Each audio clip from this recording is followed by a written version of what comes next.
As always, it is my pleasure that you join me for today's podcast of Second Chance Coaching.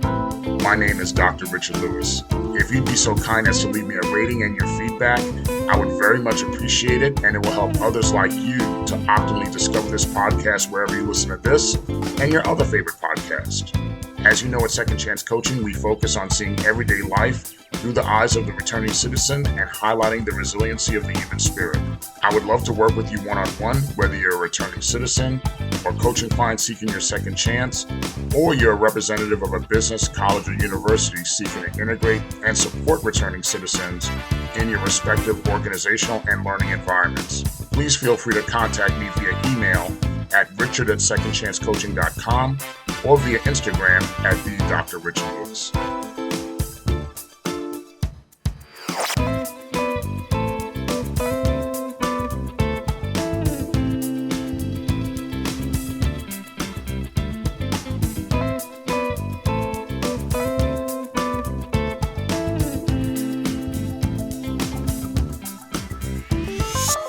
Welcome again to another edition of Second Chance Coaching. As always, it is my pleasure to join you on another week of your reentry journey from whichever corner of the world you're listening from.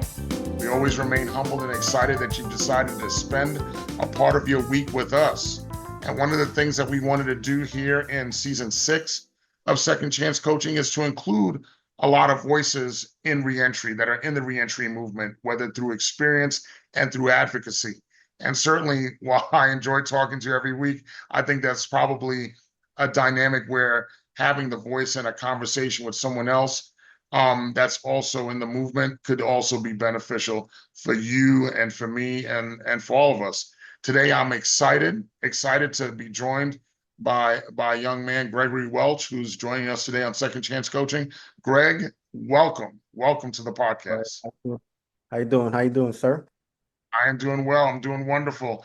Greg, I'm gonna pass you the mic, as they say, as we say in hip hop lore, and say, give us a little bit about your background. Tell us a little bit about yourself.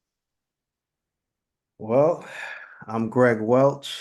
I'm an advocate for criminal justice reform, and I'm also in the process of getting my law degree. My journey started in Broward College. But before that, I was incarcerated for 10 years. During my incarceration, what I've done was I've started going to school. I became a mentor. I've also not only became a mentor, I've also helped inmates that had mental health illness, and I've also was a suicide companion.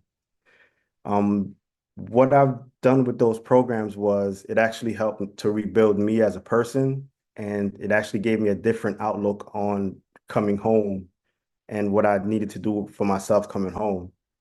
The most difficult part of coming home was actually integrating into society as the new person, and then being in the same atmosphere where I came from. That was kind of hard because it challenged everything that I've learned, and some things I think I personally failed at, but then a lot of my peers, because you have to surround yourself with positive peers, actually was showing me the good and the bad, but I actually started my journey in prison. Okay, thank you, and welcome again. And let's talk a little bit about the challenges of reentry. Overall, I wrote a dissertation on that concentrated on reentry. Talked a lot of the pinging points of reentry, like work and finance and housing and health and school and education and things of that nature. But one of the things that I always talked about with folks about the challenges of reentry, we know the big things about reentry. And like I said, I physically was only away for 6 months. We know a lot of the big things about reentry, but what was funny was some people found funny was some of the things that I told them that were the simplest things about reentry. Like I told them that McDonald's tasted like a gourmet meal when I came home. You know what I mean? Just the feel of denim blue jeans was different, when I came home, or, seeing all the mail that was there for me, because seeing all the mail that was there for me when I came home, I mean, granted, it was only 6 to 7 months worth of mail, but it was almost a tangible reminder that the world didn't stop because I went away. The world kept going. the world kept going. And I felt like I had to catch up to that. That was part of my adjustment. What, through some of the people you've mentored or your own experience, whatever it is that you feel, what have been some of the more basic fundamental challenges that you see as a lot of returning citizens face in their reentry journeys? Um, Texting, how do you receive communications? How you do your calendar? Um, I'm always on the go, so and I communicate with people in jail still. So you have to have like a different email for each person that's in a different facility. So I have calendars on different emails. And me having an iPhone, all my calendars run the same way. So I'm sending somebody my calendar, I'm sending them different calendars. So that became an issue. Time became an issue because I was used to my time being coordinated. And now I have a lot of different meetings and I have to coordinate my time. Um, Leisure time, self-care time, a lot of different things have to be filtered into a day now as opposed to three different meals. So I'm just getting over that hump. And then I live by myself. So being that I work a lot, like I don't have a maid. So I'm like, I come home, I have this conversation that I say to myself. I'm like, man, that dude never cleaned his house up, man. And then I'll be saying, nah, hold up, hold up. I think I am that dude. And then I'll go in the fridge and I'll be like, where's the food at? And then I'm like, come on, man. So it's a lot of things that happen now that I've learned to accept as there's good stressors and bad stressors. So a lot of the things that I would like panic and go crazy over are actual normal things that people are supposed to be focused on. And then not being in the outside world, I have to differentiate like, okay, you're free. You got to let it basically tell yourself that you're home now and that it's okay to live because it takes a lot from you when you're in prison, when you do a lot of time, because psychologically, people don't view you as anybody. So your value, your worth, but then when you come out into the world, it's like you reliving prison again, but you're reliving it through your peers that don't understand it. And then the ones that do understand it, you kind of like be mindful because they might not understand the whole life, what you had to go through to become who you are. Just as some people, they strive every day to become something, but people don't understand the struggle that they went through. They only see the finished product. We, on the other hand, we see the struggle before the finished product because Absolutely. we understand the actual struggle of it. So when I tell people I'm going to law school, the first thing they think of is, "Oh, you're a criminal. How are you going to do that?" But not knowing that I've won cases, I've worked with lawyers, I sit on panels with prominent attorneys. People can't fathom that because they're still stuck on the fact that you've been to prison, you're a criminal, and it's not going to go no further for you. So, and you don't even have to hear that, but you could feel it because when you've been in jail, you understand how to read people. And the legal field is not a friendly field. And you can say that it's warm and it's not. And when you stand at a certain level, it's like blood sport. You have to continually be on the up and up every day. Hmm. It's never it's never a dull moment where someone's not saying, "Oh, I could do this better." So dealing with that and then being at a certain level is really difficult, but people don't see that because they only see either the success or what it's supposed to be like, not what it really is like. And I think that that's something that I shared with family and friends when I came home. You know, a lot of things they like to always try to almost treat you like a porcelain doll. They didn't know how to approach you. They didn't know what Right. to say, things of that nature. And I remember the best thing I think I'd said it to a family member. I know I said it multiple times to folks around me, and I said, just be who you are. I'm still Richard. that hasn't changed. My experiences have changed. Maybe my perspective on certain things have changed, but I'm still Richard. The best way I used to tell folks, the best way you could support me coming home is just be you. And if there's something I need along the way, I'll tell you. I'll tell you, I need this, or I need you to be this, or whatever the case may be. You don't have to treat me like I'm some kind of Fabergé egg that's gonna break. You have to, you know, let live accordingly and let me live accordingly. So the normalcy is what's gonna help the reentry be even better. Even in my case, even talking about 25 years, 26 years into the reentry journey, is like just even there's some people who I had not spoken to in years. And they're like, well, I heard what you went through. I'm like, no, it's okay. Just let's just go with the flow. It's okay. It's okay. Yeah, that's it's not difficult, but I don't it's hard for me to accept things that are not like real and tangible. Because I'm like, when I came home, one of the biggest curveballs was family, and then how I landed in a faith-based job. That threw me for a curveball, but then it showed me of where I was accepted at, and the love that I received, and just the camaraderie and understanding of how things are in the nonprofit space. That took me for a totally different turn, but I still stayed on the journey for my law degree.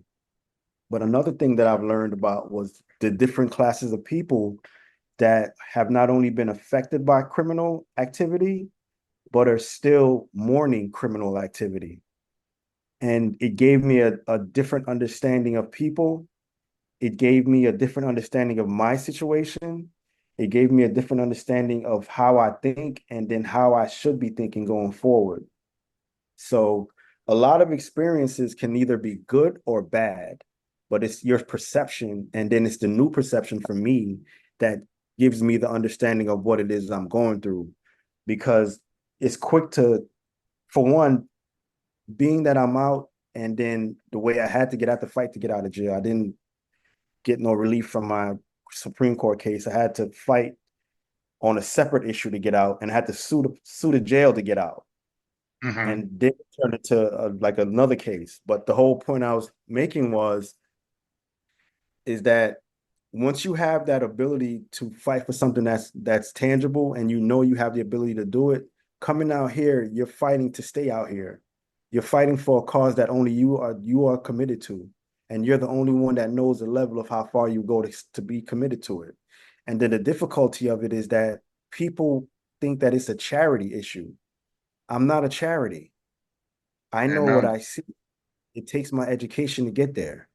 Not a pat on the back, not a hug, not a I love you. It takes me to get up every day and say, you know what, I got this goal, I'm going to achieve it. But it's not real when you're living in a society of established people. But then you're not challenged how they're established. You're not challenged their credibility. You're not challenging no one around you's nothing, because this fight is with you. This battle is with you. This survival is with you. It's nobody else. And the difficult part about it is that when you explain that, or when you say that to people, they think you're like, oh, you don't care about me, you don't love me. Like, nah, there's things I don't know and I don't have. And I'm honestly telling you that. I'm not trying to push it off on you, but I want to get it together myself. I'll go sleep in my car just to know that I got to do this for me. Hmm. Some dreams seem abnormal until people face it themselves and say, man, now I know what you were talking about. No, that didn't have to happen that way. I can learn from you just telling me that. Those are the difficulties that we face, is that, like you said, either we're a porcelain doll, or people just look at you like you're so fragile, you're going to break. And then when you say, no, I see what I see. I got a plan. Let me just focus on the plan, and this is what I'm going to do to achieve it. I've been working on this for this long. So coming out into that mentality, and then seeing people in a stagnant mentality, kind of made me feel hurt, because, mind you, I was working like the polls. I was working on supervisor elections, different campaigns, because I've been affected by these things. Mm-hmm. And then working in those places, I didn't see people unless they were older people that had been through the civil rights movement that had the same drive and the same feelings I felt about it because they weren't affected by it. So in this society, when you have the plan, when you have a goal and you have a mission and a vision that you're seeing, and you have a record against you, it's either you pay attention to how people view you or you stay committed to fighting for what you see for yourself. And fighting for what you see for yourself means a lot of people's not going to come with you. And That that's is the true. part that's what hurts. So Mm-hmm. like I said, I'm in a house by myself. I was laughed at. Um, Kids put their hands on me, so many different things I went through. But at the same time, the causes of it and the things that I had to go through to realize that this is not it, it was worth it. Because Yeah, I gain a better understanding of me. And the harder part about the second part of your journey starting over is knowing that it's all about you. It's not about nobody else. Nobody else. Because when the mistakes happen, if we're willing to accept it, you got to know that you got to be able to enjoy the good times too. But don't be afraid to enjoy them that's because it's right. not. No, that's a problem some of us get caught up in is the guilt factor of like you can't have this because you've done this. You can't do this because of that. No, they said I couldn't have a government job. I have one. They said I couldn't have a good job, and I've had a couple of them. Mm-hmm. So That's right.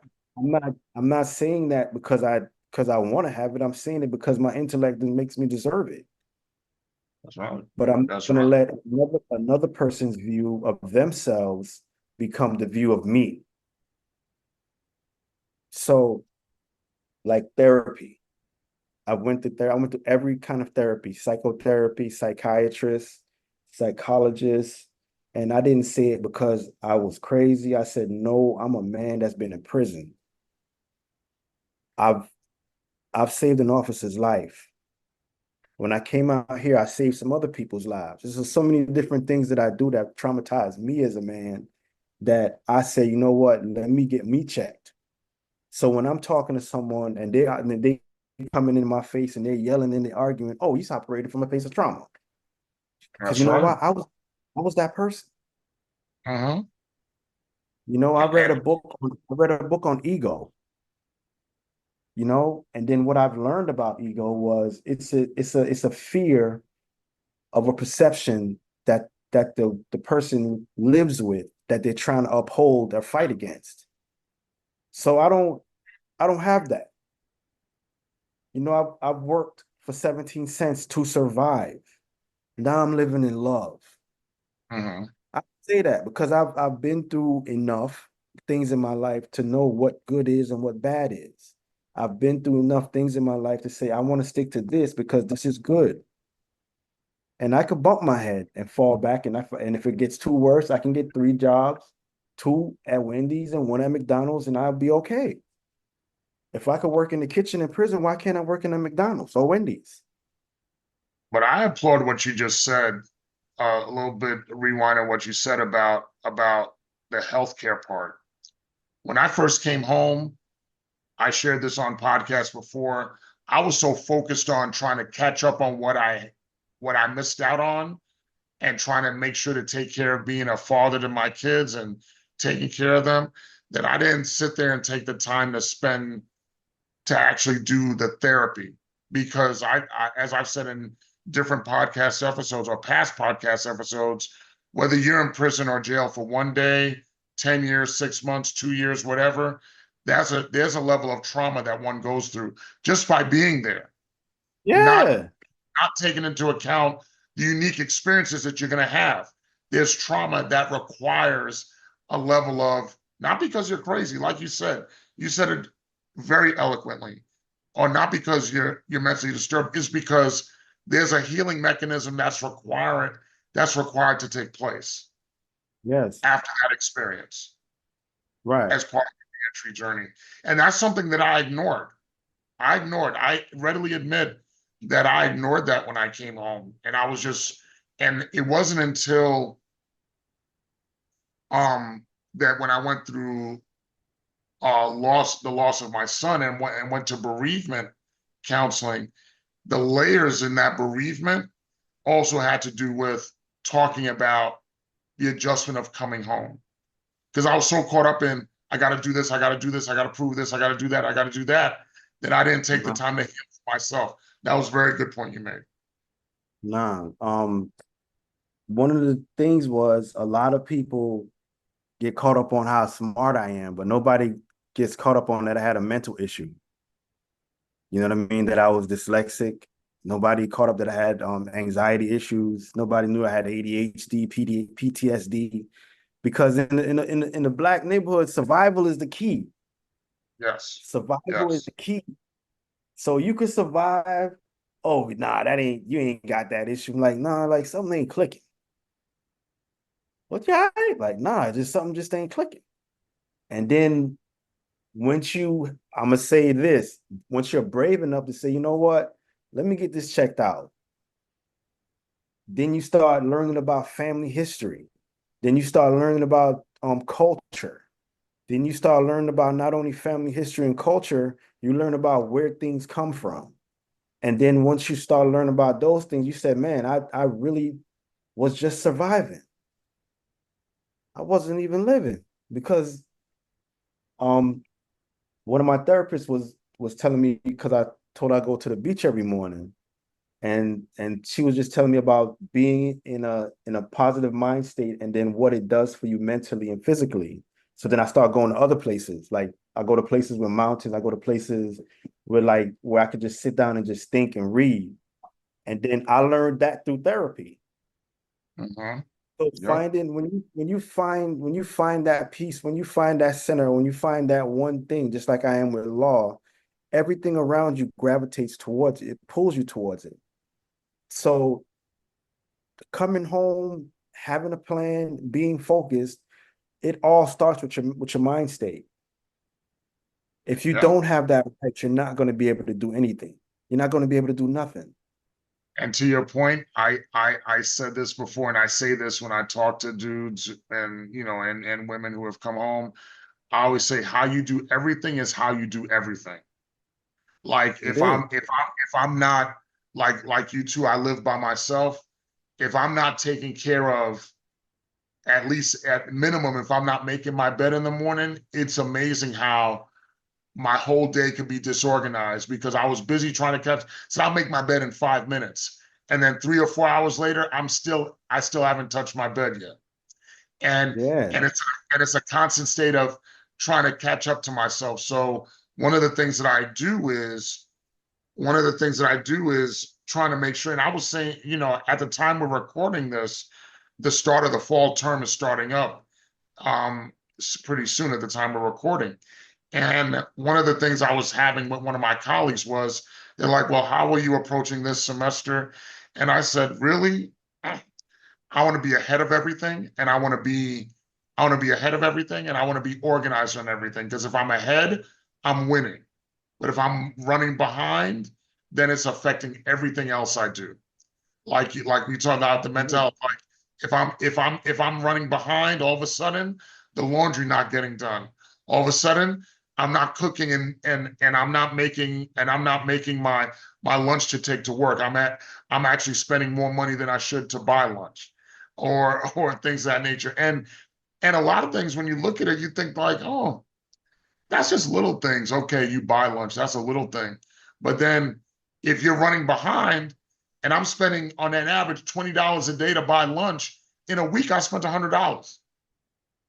And finances are real. You're like, oh no, that's not a good look. That's not a good look at all. But I get where you're coming from. It's the the mental outlook as far as how you deal with reentry every day. And that's what I tell a lot of folks every day. I don't tell people how to go about doing it. what I said was how you do everything is how you do everything. A lot of times people ask me, what are the fundamental things that they do? How do you fundamentally do different things? For me, I start off the day, I make my bed, and I sit in prayer. That's what I do to start the day. I got to start the day in prayer, no matter what's going on. I have to start the day in prayer, and to help me focus, tell me think about what it is that I want to do. How do I want to show up every day, and know that not every step is perfect, but every step is made with intention to say this is what I'm going to do better. Whether I'm being intent as a professor, as a mentor, as an employee, whatever role, as a brother, as a father, as a uncle, as a great uncle, as a grandfather, all the roles that I come into every day is like, how do I make it optimal? How am I stepping into that role, and paying attention to myself, and really paying attention with, and I want to cross over when we talk about mental health, is really talking about also coping with triggers, whether they're big or small. I see triggers every day, and how I cope with them. And this podcast really talks about the different things that you could cope with as far as triggers are concerned. And sometimes we could have subjects, podcast episode just about how to deal with those particular type of things. Um, how do you find yourself, without, you don't have to, not without getting into specifics if you don't want, how do you go about mentoring folks in saying how you think they should deal with triggers that went, as far as in particular that it may have to do with reentry? How do you tell people, or how do you cope with triggers that may come up? Wow. It depends on the situation and what's going on in that particular moment. There's not a one set answer of how to deal with triggers, because triggers are nine times, almost 99.9% are always more reactive than the actual action itself. It's your reaction to it. So, like I said, it goes back to your viewpoints. Um, some triggers, whether it be drugs, whether it be violence, infidelity, is based on your viewpoints. Um, I come from a drug use background, and I'm not I'm not going to do that. Hmm. So I, due to my mental issues, they try to prescribe me certain drugs, and I was like, nah, I'm not going to do that. Um, Another thing is that you have to know where the triggers come from, what starts them and what stops them. So if you know that you're going to hang out and you're going to do something that's against what you're trying to work on, that is going to be a trigger. So you got to say, no, I can't. You have to recognize them so you can stop them, or else you're just going to be living on an emotion. So That's right. you're looking for euphoric feeling of feeling good, then you know that you don't want to be in a place where it's all going to be about satisfaction, because you can overindulge in it. So if you know that you're the type of person that you're into drugs, you know you don't want to go to a party that where they doing drugs, because it is what it is. Know your triggers. Don't lie to yourself, because it's only going to be yourself here that's going to be stuck with the fault and the guilt. That's Everyone right. else is going to say, we didn't know that. Hmm. So recognize what they are first. Once you recognize what they are, that's when you're going to actually say to yourself, is it worth it me going down that hole? Or is it going to be something that's against what I'm doing? And don't minimize the action either with the, oh, this is one time, or no. It's a yes or no.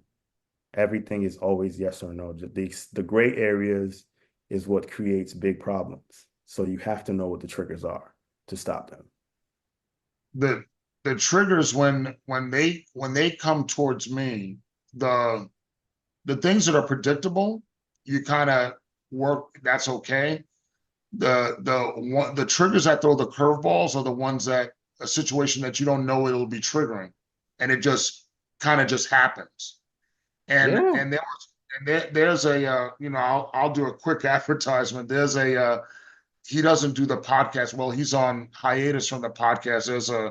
There's a man that I know through the podcast world. His name is Dr. Darren Wilson. He does he did a podcast called Life Coaching for Men. It's still on where you get most podcasts, but he hasn't done a new broadcast podcast in over a year. But the ones that are there are there.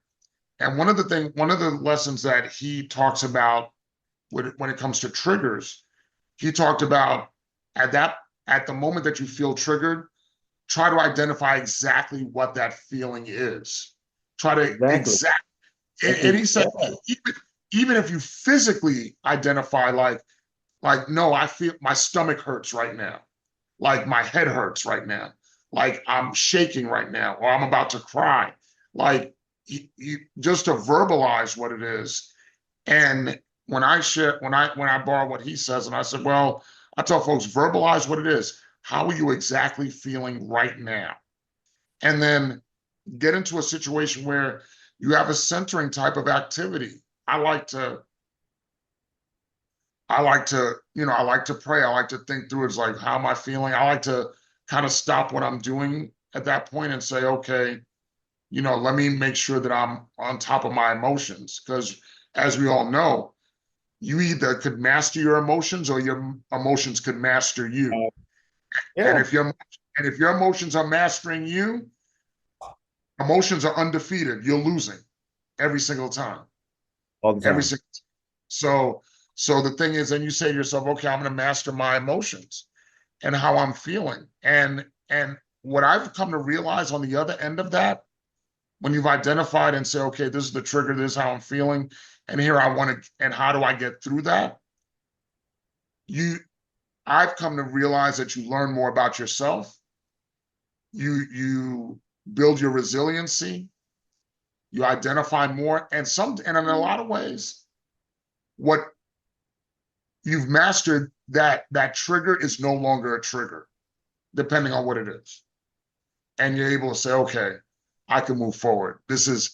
And this is part of my healing journey as far as what I'm doing, and I think that is I tell folks all the time, like you said, the one of the things that you said also too was people don't want to admit this is what's going on because we're supposed to just deal with it. We're men. Just deal with it. Nah, but Just deal with that's it. that. All right. So, what's your background culturally? Like, where you from? My people are from Haiti. Okay, so you know exactly what I'm about to say then. Uh-huh. From Jamaica, and I got family from Haiti too.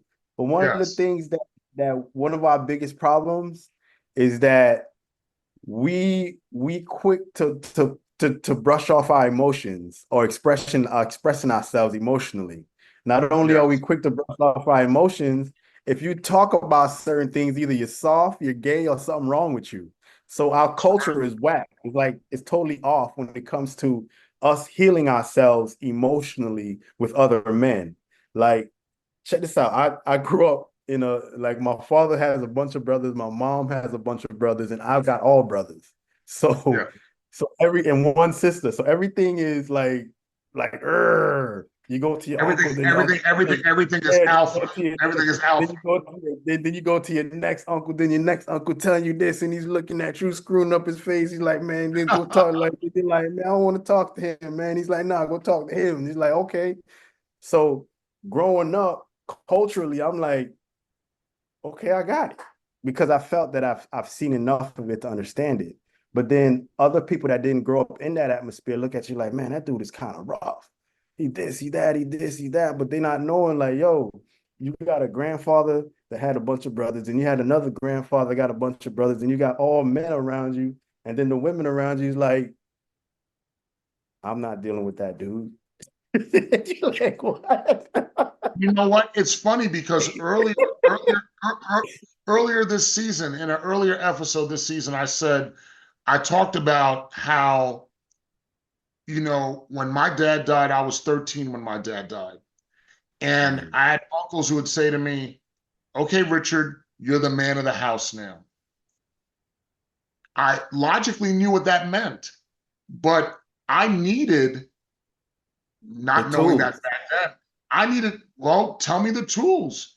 Like, it's almost like if someone says, hey, Richard, I need you to go to this store in Miami. Okay, can I have the address? Can I have the directions? The I person need to to know talk how to to, get like, there. what do I do?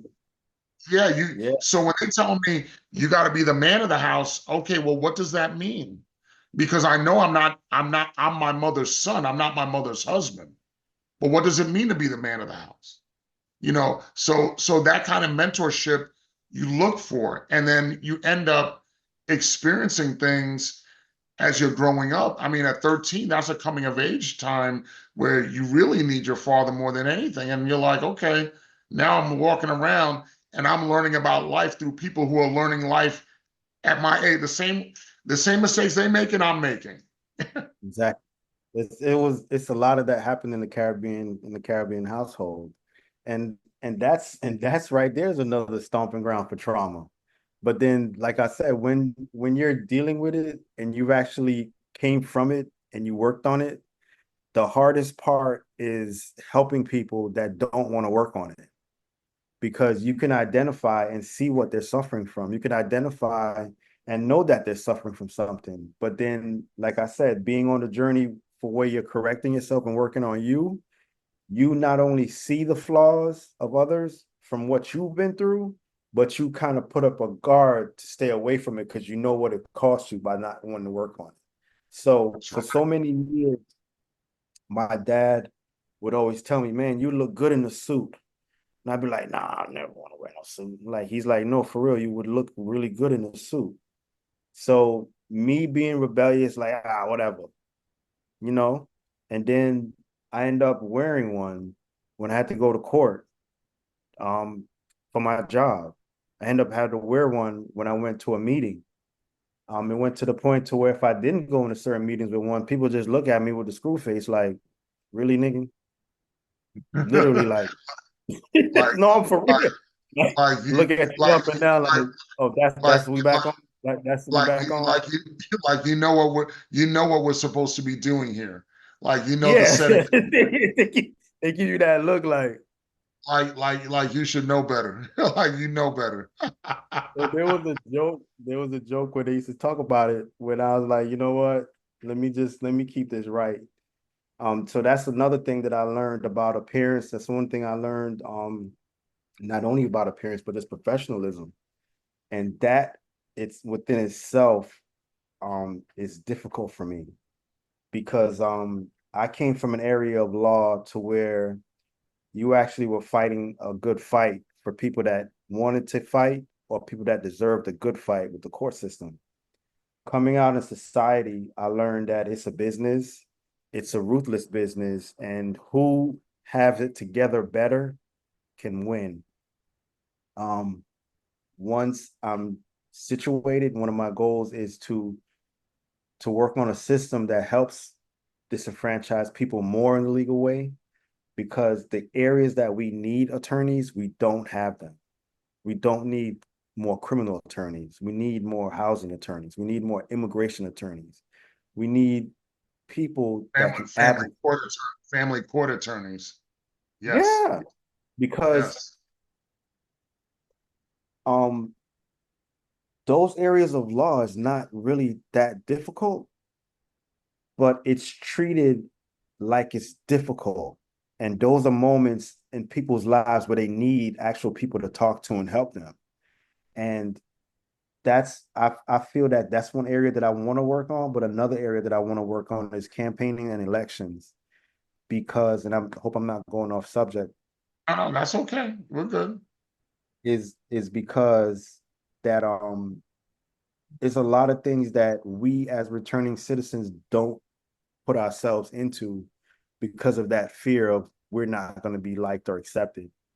And being in spaces where sometimes I'm the only returning citizen, it it makes me feel like, man, I wish Dr. Lewis was here. I wish this person was here, because I understand we could probably have a conversation about certain things as opposed to going marching and stepping toward the beat of what's actually there right now. I haven't went to none of my bar meetings.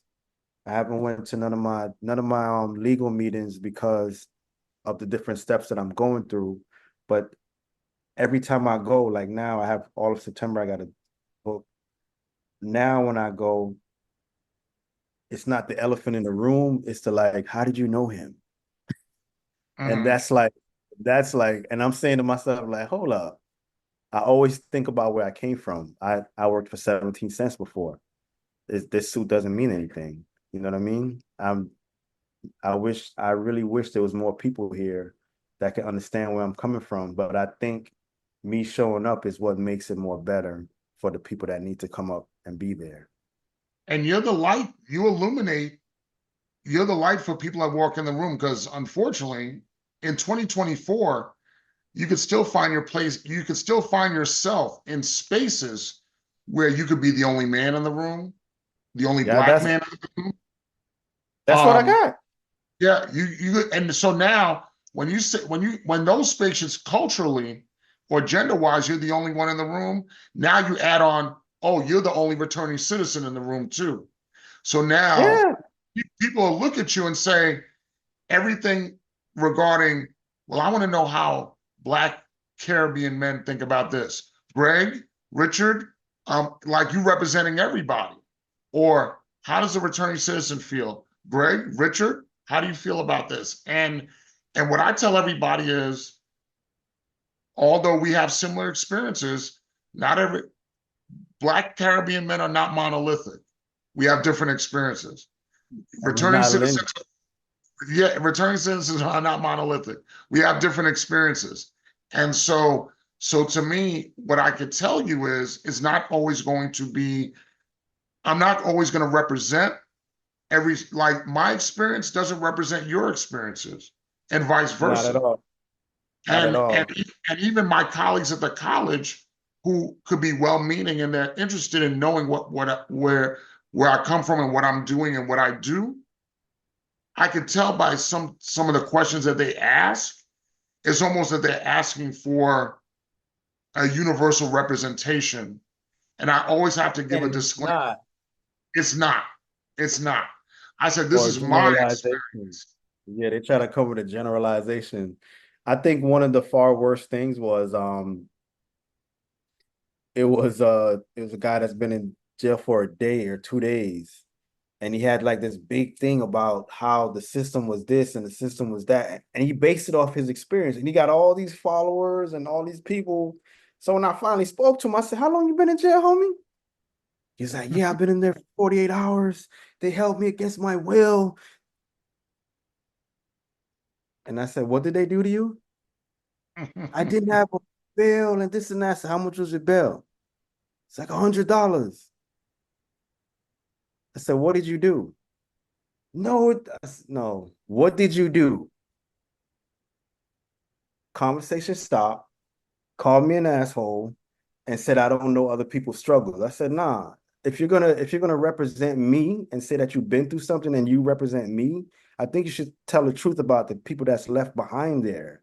That's got the life sentences, the 20 years, the 30 years, the 40 years, the 50 years that you probably never see because they're on the other side, away from people like you, because they'll probably laugh at you for the 2 days you've been in there. And I said, and that's not fair to them. yeah, and he could represent his experiences, but he should give the disclaimer. This is my experience based on People this don't do time. that. Yeah, And people don't that do that. and that's what people should do because believe me, I listen to reentry folks and reentry coaches and people and one thing I make sure I do is I respect everyone's experiences You because have to. there's something that you know that I don't know, vice versa. But also too, I tell this to folks when they always talk to me all the time. I go, you know what? Please understand that you don't have a universal understanding of every returning citizen just because you know me or because you read my dissertation or whatever the case may be. There's a mentor I have. He did time numerous years ago, and after he did time, he became a judge. afterwards. Went to law school, became a judge, had to go through a lot of hoops to get his law degree. Not so much up north, but when he went to transfer his law license down here, he had to go through a lot of hoops to go through get his law license in Florida. But that was his experience. He was a judge up north, and now he's at the age where he's retired. But when he talks about his experiences, there's a knowledge and there's a level of understanding that yes, there's things I can learn. But even he says it, Richard, this is my experience. There's some universal things that we could talk about. Like, universally, I could say, if I talk to you about Greg being on the count, you know what being on the count means. I know what that means. Yeah, Yeah, I know what that means. Or going to commissary, I know what that means. You know what that means. Or programs, you know what that means. I know what that means. But there's still a very unique dynamic that you have and I have and other people have that's what they should represent too. I mean, a two-day stint is much different than a 6-month stint. A 6-month stint is much different than a 10-year stint or a 2-year stint or a 25-year stint or a 30-year stint. or So 40. exactly. I did last semester, I went FIU's going home program. I went with a colleague of mine, and he's a former police officer. We went to high school together. We went there, and we were talking to people that in this program, at minimum, they wasn't in the program if they weren't at least in for at least 20 years.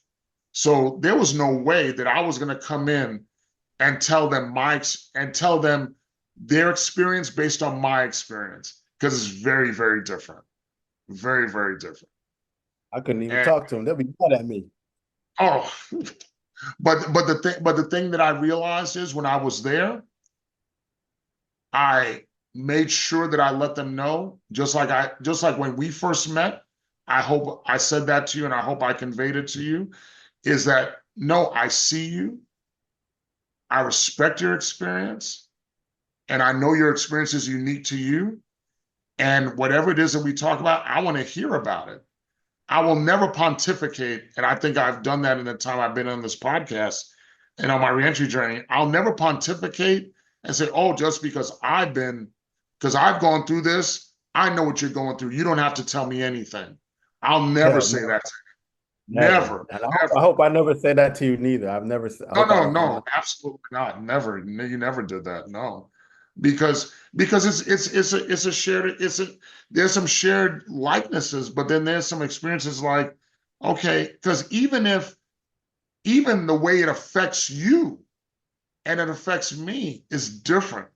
It's going to be different. Even if we had the exact same charge, went to the exact same facility, did the exact same time, got out the exact same way, there's still a significant difference because how I process it is going to be different from how you process it.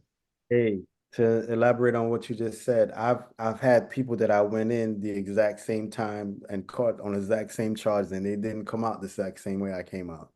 So Mm-hmm. everyone's experience is different. In fact, one person had the same public defender as me, got mad because the public defender became my friend, and he kept saying like, damn, how in the world this dude writes you, come see you, this and that. And I was like, nah, you got to talk to people like they're people. Don't Absolutely. mistreat them because you're mad at yourself for the time you got. They're people.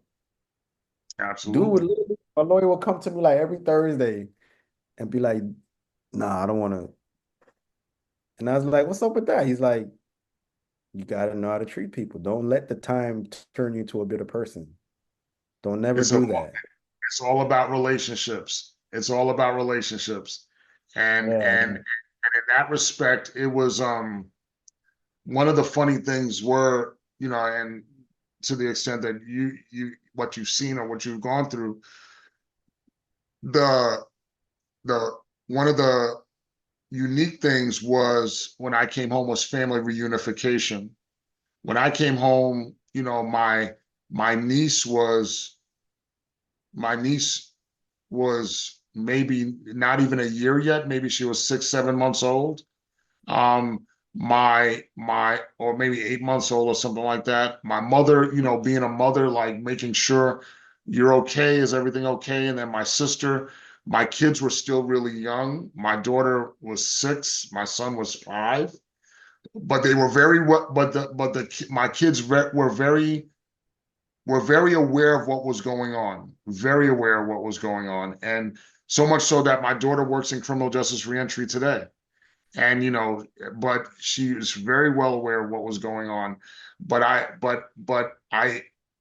didn't realize, I was so caught up in what it is that I went through and what I was going through, that I didn't take into consideration what they were going through, and how they saw things when I came home, and they had to adjust to my behavior. It wasn't until maybe it was a couple of years ago, my daughter said to me, Daddy, when you came home, I realized I could see you were my daddy. You gave us a lot of love. You gave us a lot of attention. You gave us, you were there with us, but there was a part of you I could tell that was sad and angry. And as a child, I felt like I didn't know how to get to that place to try to heal that for you. When my daughter told me that, I apologized to her. I said, I'm sorry that at that young age that you felt that type of burden for your father. And and here I thought I was hiding all of that from, I thought I did a good job of hiding that from them, that they didn't know. They didn't know the struggle was real for me. My son, I didn't have that conversation with him, but my daughter, I guess, the girls are much more perceptive and smarter, that she had that, she could see that.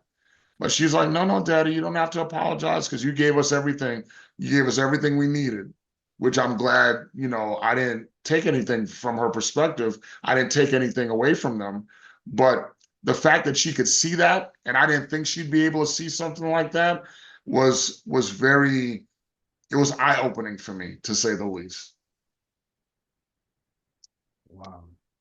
Was was family reunification, was it difficult for you when you came home, or was it kind of like, you know, how was It it was, for you? it was difficult. It was It was difficult. because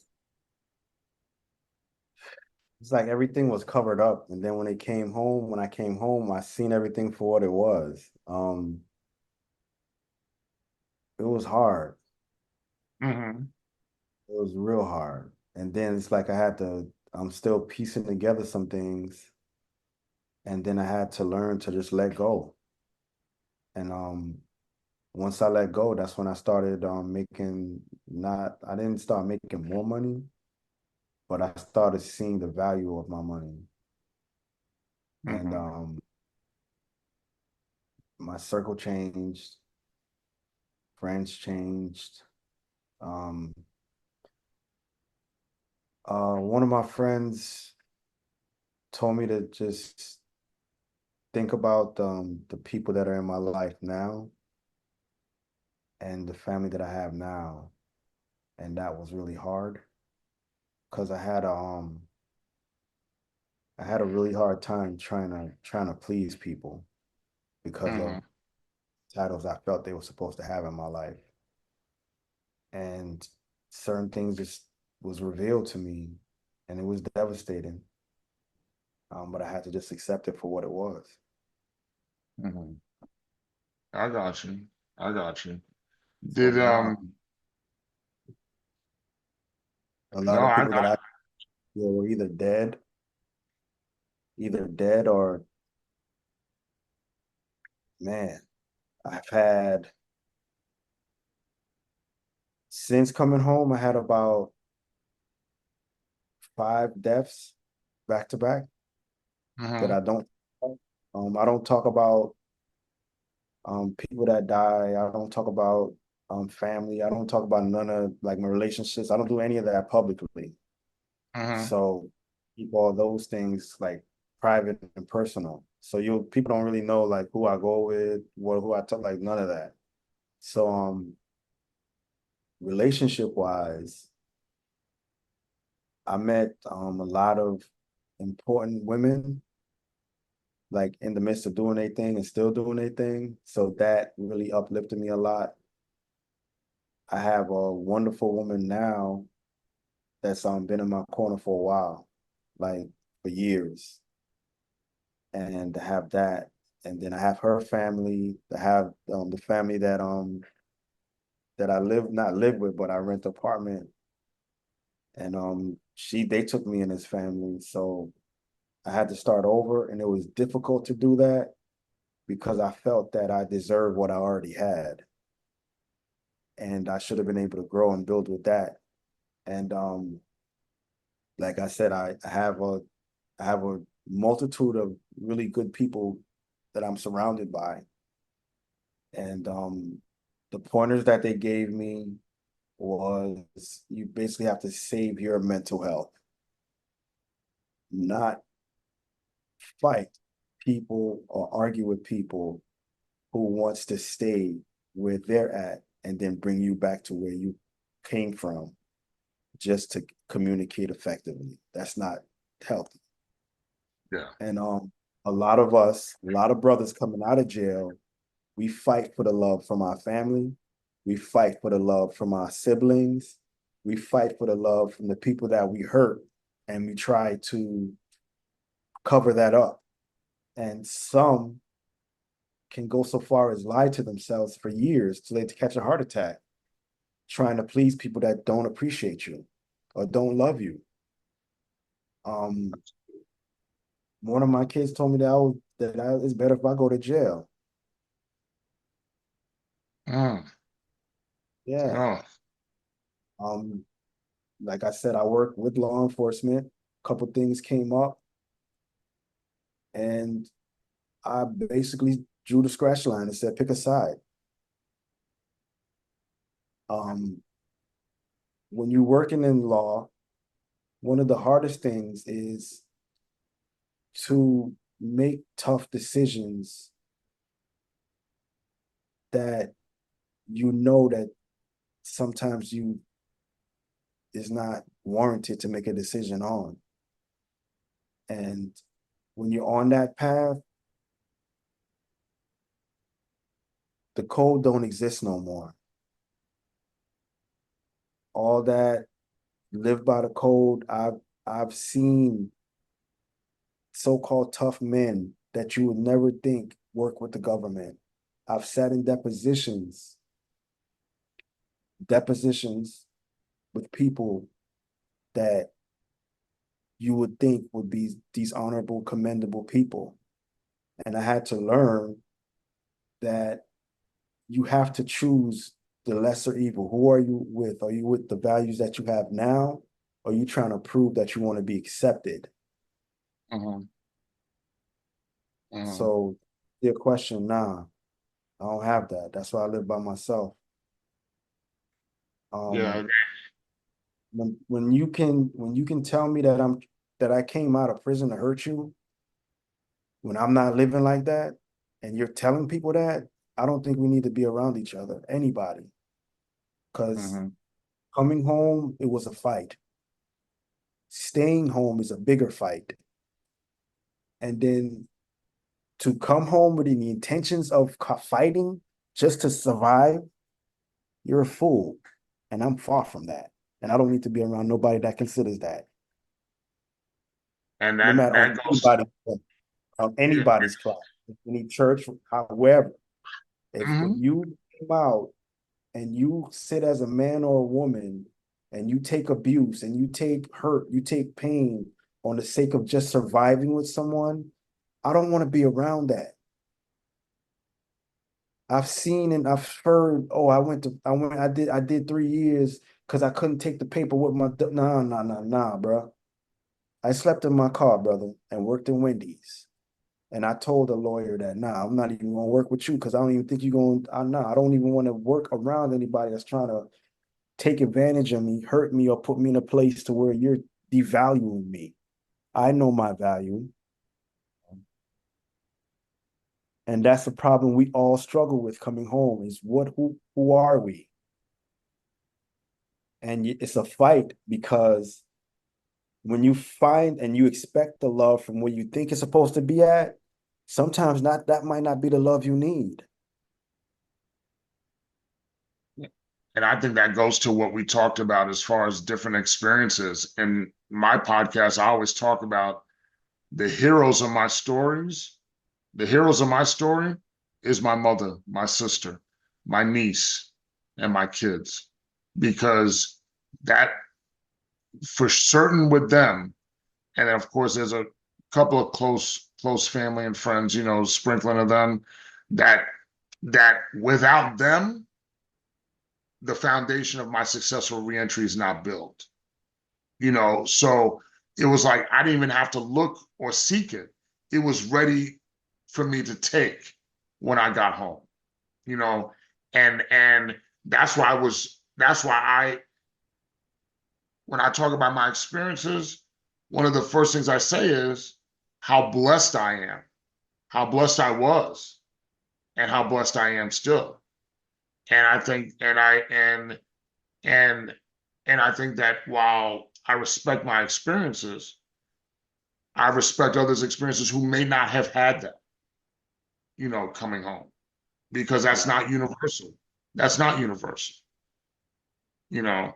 But that's why I don't ever continue, I don't ever not talk about, I'm glad that when my mother was alive, I told her she was the hero in my story. I told that to my son. And I tell that to my sister, my niece, and my daughter now. And I said, no, you guys are the heroes of the story. I said, I'm manifesting the love that you put into me. But I also know too, not everybody went through that. Not everybody had that. Not everybody had that blessing. That, like you said, like you put in the word, some people had to fight for that. While some of us, I was blessed that it was there for me to receive when I came home. That's true. You know, So different structure, different dynamic, and everybody don't have that. I mean, no, you no, came of course. family. I ain't never had that. The Hmm. only time things are structured for me in any sense is when my dad was home, but then that turned into an issue. Hmm. Um, Hmm. yeah, but other than that, nah. What would, as we start to close out our time, and I appreciate, Greg, the time we spend it, even speaking to you now, as long as we've known each other, I appreciate and listening to new things about you that I'm learning just in this conversation, and I appreciate sharing the time. But the last thing I wanted to sit there and talk about as we begin to wrap it up is that you know, always the people that I speak to that I mentor, whether it be students or, or whether, people who are coming home, they always say, what are the cheat codes? They always want to know the cheat codes, the fundamental, the things that, how do I make this easier? And I always tell them, for me, there's really no cheat codes. You have to put in the work. The fundamental everyday method, like to make your reentry optimal, to make things optimal. And sometimes, and I tell folks all the time too, the reentry journey may not be so much different than the life journey. What is it that I got to do to fundamentally make it happen? I said, speaking for me, I got to pray every morning. I got to make my bed. I got to stay organized and stay ahead. And I have to stay, and I always stay focused and centered on what the objectives are. What is it that I'm trying to achieve today? What is it that I'm trying to achieve long term, short term? And every decision that I make has to be tied to what I'm doing long term.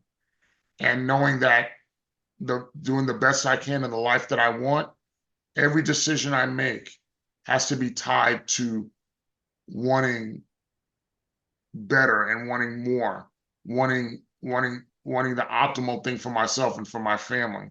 So I tell them the fundamentals is really no cheat codes. It's really just concentrating on that objective every day and every decision you make going towards that objective. Um, we talked about different experiences.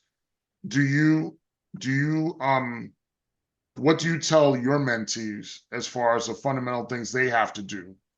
The everyday things that they have to do. If they're looking for cheat codes, what you tell them, nah, you have to do this. Or maybe you have cheat codes. I don't know. Nah, just the ultimate cheat code is get your mind right. Don't be afraid to go to therapy. Don't be afraid to be honest with yourself. Don't be afraid to not only honest with yourself, be honest with the people around you. Um, Yes. Trying to please, you ain't gonna please nobody. Trying to catch up, the race is too fast. You is not Sonic. Slow down. Um, That's right. nah, for real, you really don't have to. There's no rush. Mistakes are allowed. And identity theft is real. People will steal your stuff out here and have you looking like you did everything that you didn't do. And be honest to yourself. No, for real. I was Amen. talking to one of my doctors about that. It was like, yo, we was joking in the in the room, and he's like, so what did they do with yours? And he's like, they just got a charger. And I was like, so they got the charger parked in my house. Because like that's how many different things we go through. And then people don't believe that you fall for that, like scamming. Like you can't answer your phone on certain things. You can't answer certain texts. You can't like out here. Being friendly is dangerous, Mm-hmm. and like, you get That to be suckered into friendly cautious. so quick. No one told me about that. Hey, how are you doing? I'm like, I'm good. And then this dude totally scamming you. Like what? And then you like, oh. Listen, every Yeah. day I get the same thing between my email for this podcast, and even sometimes my phone. I have an iPhone like you. Sometimes I'll get a text message from a number I don't recognize. Hey, how you doing? I don't even respond. I don't know who that is. Hey, I think the worst one was someone called me from my number, and then my girl, because she's law enforcement, she's like, "You don't know what dox thing is?" I was like, "What?" She's like, "When people they make an exact profile like yours, and they got a number like yours," and I was like, "What?" Yeah, so I had to learn about that. I went to the police a couple times on that, where one of the police officers was like, "Yo, he put his head down." And like he's like, "Where you been at?" I was like, I had to tell him. He's like, Technology passes you by. The "Yes, one of the last stories I'll tell you is when I worked in nonprofit criminal justice reentry, one of the first jobs I had when I came home, I remember there was a guy who when you deal with managing, a lot of times you concentrating on processing the cases, getting that stuff done. And I remember the guy, I was getting them done. I said, okay, go ahead and do what you got to do. And then he comes back and the receptionist said, this dude is back, he crying. I'm like, crying? First I'm thinking, did I do something to him? Did I make him feel a certain type of way? He came back. I didn't have my doctorate yet. This is a long time ago. He goes, man, Mr. Lewis, I'm not feeling that. I've been away for so long. I got people walking down the street talking to themselves and got some blue light flashing in their ear. You gave me this Metro card. I was used to tokens. I don't know what that is. I said, well, let me go to the store that I used to go. That store not there no more. All of a sudden, people walking. He goes, the world is fast. And I'm walking around, I'm looking around, and I'm just tripping. I'm standing in the corner like what I left, the world completely left me behind. And that reality came crashing down on me. I know you told me to do this. I know you told me a list of things to do, but I don't know if I'm going to make it out here. And I remember I said, look, and I mean, he was crying like it was for him to that's feel so, real." it was real for him. And I said to him, I said, well, sit down in my office, don't go nowhere. I had to go to my boss. I said, look, somebody got to see my people, the rest of my clients. This dude's not going to make it if I don't go out with him today. In her mind, she's like, oh, you trying to get out of work. I said, look, Nah, they don't do what you understand got to that. do. Do what you got to do. This dude is not going to last. It's a lot of people like that though. Like Yeah, one dude, he's all right. So people be like, sometimes when people get upset when I tell them like about certain things about the law, because I look at it from a factual standpoint. I don't look at it from a what if. And if I do share things that I know that'll work, I'm very selective on that. So sometimes guys that are was doing it in jail come talk to me and they're like, "Yo, what do you think about whoop whoop whoop whoop?" And I was like, "No, that's not how you do that. You got to contact this person, this. Like, oh, da, da, da, da," and it turns into an argument. One of the things I learned about that out here is that people are always going to be people, and that you can't dictate like how they going to deal with their reentry. Some people can't even cross the street, much less talk on a cell phone. I'm talking about a phone and cross the street. yes. Those are the people that really need the help because sometimes they really do unnecessary crimes to go back to prison. And there is no integration for them because it's a stigma when people actually say they have a problem using the phone. It's a stigma when somebody say, "Man, I don't even know how to do this." They look at you like you crazy, but then a normal man is gonna have pride. We're gonna be like, "Man, I know how to take care of myself. I did it for so long, but then I'm stuck on this." And that's another area that needs to be helped. All those things that are just, think about the normal language we use: cell phones, apps, streaming, a Google Nest, things that you're not going to experience when you're in prison. You assume that's Theory, part of your everyday language. Siri, yes. Uh, uh, uh, uh, uh, DoorDash, Uber Eats. and that's just in the last couple of years. The fact that you and I are on Zoom right now, that's just all these things.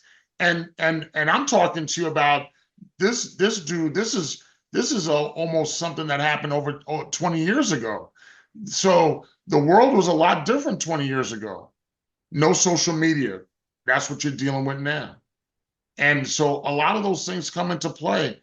The biggest thing is reentry is very unique for everybody. And there's some fundamental things that are universal in keeping yourself centered, like you said, having your mind right. But also, too, I like to add in faith, but I also like to add in people have to have patience. You don't, I can't, Not out yeah, here. Everybody don't got that. you got to Everybody have don't have patience that. because you got to guide people through that standpoint.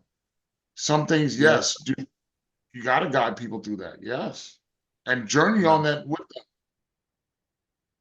But nah. None of that's going on out here. None of that's and going on out that's why we have to stay being the advocates. Even as before we recorded, I said, you know what? It seemed like it was 4 years ago. Everybody was okay with criminal justice reentry was a cliche thing on everybody's lips. Now, 4 years ago, it seems like they almost forgot about it.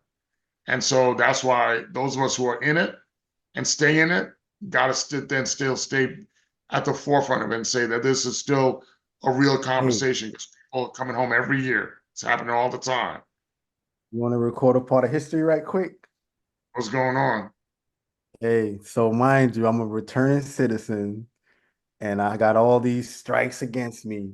And then I'm a field organizer for the Florida Democratic Party. I just got my stuff today. Wow. Congratulations. Congratulations. I That's what I'm talking about. work Tallahassee, Washington, D.C. They got me at what, 5 grand a month, health, vision, dental, employee, spouse, all my kids, everybody get dental. And I Look got at all that. that already. And Look at mind you, that. I work 17 cents an hour. Look at that. Congratulations, field organ. Listen, it's an important election season. So congratulations. That's a good look. Definitely. Oh, Trump tried to get me too. Big time. Really? What? Yeah, because it's it's a lot of things I learned.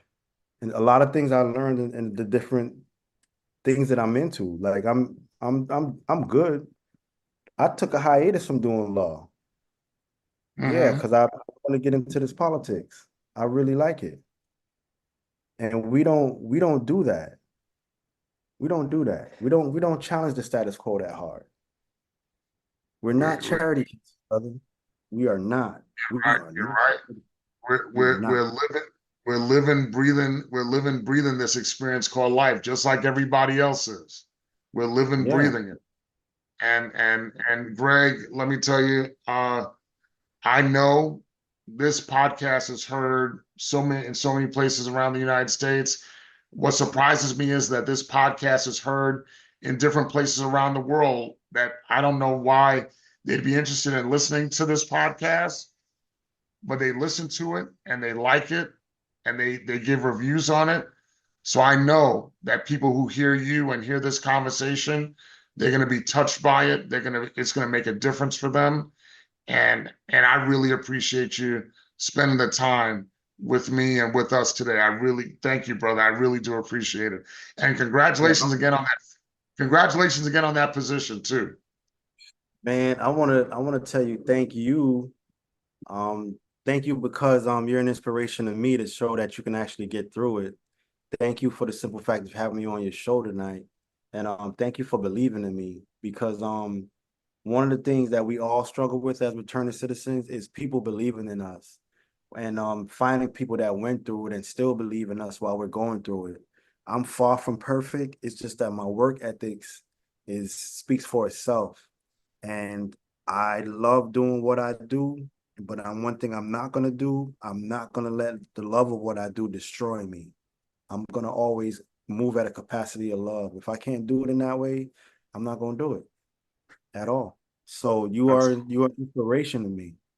And I'm very thankful to not only know you, but to know that your eyes are watching me and I need to march and step in what you see in me and what I see that I can achieve. And I'm very thankful for that. I appreciate that, my brother. Thank you so much. Thank you so much. And we'll listen. We're gonna keep working. We keep hustling every day, day by day. We'll make it happen.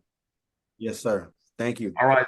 Thank you again for joining the podcast, and thank you again for joining us. We really appreciate it. Yes, sir. Thank you. All right.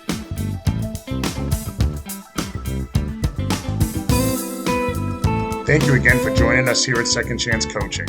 In addition to coaching services for individuals and businesses, I'm also available for speaking engagements and workshops on criminal justice reentry, human resources, as well as organizational culture and leadership. Feel free to email me at richard@secondchancecoaching.com, as well as connect with me on Instagram at @DrRichardLewis. Remember, every day you are given this opportunity for your second chance, and I know you'll make the best of it. I love you all, and I look forward to connecting with you next time here at Second Chance Coaching.